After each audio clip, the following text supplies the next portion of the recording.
After sampling and quantizing the analog signal x of t to receive the digital signal and time limiting the signal, the last step necessary to derive the DFT of the signal is frequency sampling.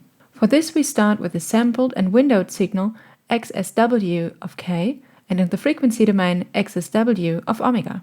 Since XSW of omega, which is continuous in the frequency domain, can't be calculated on a digital and discrete time computer, we will instead calculate x as a discrete function of r. For this we assume that we will calculate x of r for in total m values in the frequency range between 0 and omega s, which are equally spaced. This can be interpreted as sampling the signal XSW of omega, which is a function of the continuous frequency omega, with a pulse train SS of omega, which has exactly m pulses in the frequency range between 0 and omega s, so that the impulses are exactly omega s divided by m radians per second apart.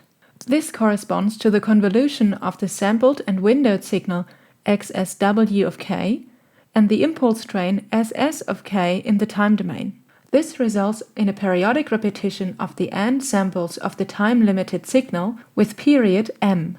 To see the effect of this convolution, we will consider three different cases. The first case is m greater than n.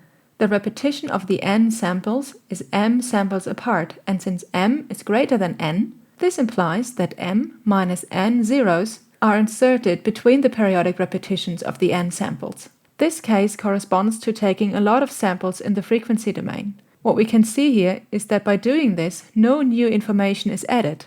In the time domain, only zeros are added between the repetitions of XSW. So taking too many samples in the frequency domain, or in other words, calculating the DFT for too many discrete frequencies R, will not reveal more information of the signal if m is chosen too big. All that is achieved is a higher resolution on the ripples. The second case is choosing m less than n. That is, taking less samples in the frequency domain or calculating the DFT only for few discrete frequencies R. This effect is similar to aliasing. Since we take too few samples in the frequency domain, the repetitions of the time-limited signal in the time domain are too close to each other and even overlap for some samples.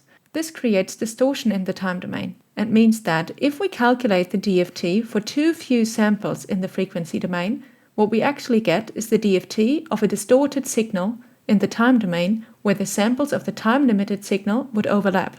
The best option is to choose m equals n. This way the repetitions of the time-limited samples do not overlap so that distortion is avoided, and no zeros have to be inserted in between the original samples.